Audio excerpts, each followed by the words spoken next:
Have you ever wondered why being kind sometimes seems to get us into trouble? There's a hidden paradox in being kind, and today we're going to explore it together. Don't miss the last point, which will reveal a surprising secret on how to take advantage of this paradox. Welcome to the mental family. Today, we will be tackling an intriguing topic, the paradox of being kind. Being kind is a valued virtue, but sometimes it can backfire. Why does this happen? And how can we balance this dynamic in our daily lives?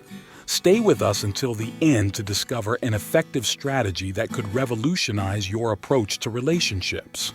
Before we begin, remember to subscribe to the channel and activate the bell so you don't miss our next videos. And please, stay until the end because the last point will be a real game changer. 1. What is the paradox of being kind? The paradox of kindness is the phenomenon whereby, despite our good intentions, kindness can be interpreted as weakness or taken advantage of by others. Imagine being always available and understanding. While this may seem like ideal behavior, it can actually lead to situations where others take advantage of your kindness. Kindness should theoretically improve our relationships, but this is not always the case. Some may see kindness as an opportunity to manipulate or control. This creates a paradox. The kinder we are, the more vulnerable we can become to exploitation. 2.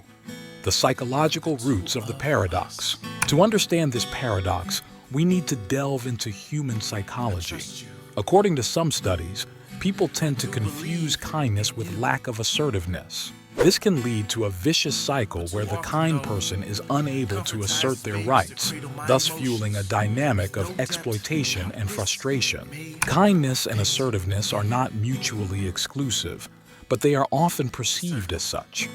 Lack of assertiveness may arise from a desire to avoid conflict and maintain peace, but this can lead to feelings of resentment and decreased self-esteem. Kind people must learn to balance their desire to help others with their need to protect themselves. 3.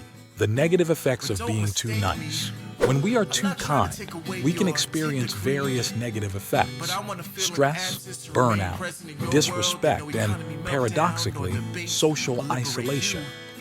People may start to see us as an infinite resource, without considering our needs and limitations. Stress and burnout often come from taking on too many tasks to please others.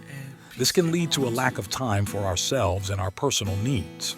Disrespect can manifest when people begin to take our kindness for granted, expecting us to always make sacrifices for them. Paradoxically, we may also find ourselves socially isolated, as others may not see our kindness as a value, but as a weakness. 4. Strategies for balancing kindness and assertiveness. How can we avoid these negative effects? The key is to find a balance between kindness and assertiveness. Being kind doesn't mean always saying yes. Learning to say no respectfully, setting clear boundaries, and communicating your needs are key skills for maintaining healthy, respectful relationships. Learning to say no can be difficult, but it is essential for our mental and physical health. Setting clear boundaries means knowing how far we are willing to help and when it is time to stop. Communicating your needs involves clearly expressing what you need from others without feeling guilty or selfish. These skills help us protect our well-being while also maintaining our kindness as a positive and respected quality. Let's stop for a moment. If you found this video useful so far, leave a like and share it with your friends. And now get ready because the last point is really surprising and could change the way you see kindness. 5. The secret to taking advantage of paradox. And now we come to the climax. The secret to taking advantage of the paradox of being kind is the concept of strategic kindness. This means being kind but wisely, carefully choosing when and how to express our kindness. For example, offering our help only when we are sure that it will not be taken for granted, or using kindness as a form of leadership, showing strength through compassion. Strategic kindness requires awareness and discernment. It means recognizing when our kindness is appreciated and when it is exploited.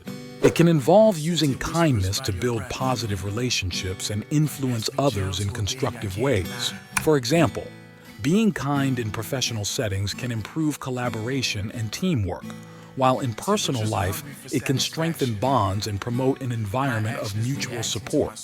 And with that, we come to the end of our journey into the paradox of being kind. Remember, kindness is a powerful force, but it must be wielded wisely. If you like this video, subscribe to the channel, leave a comment with your experience, and share this content with those you think need it. Thanks for following us, and see you in the next video.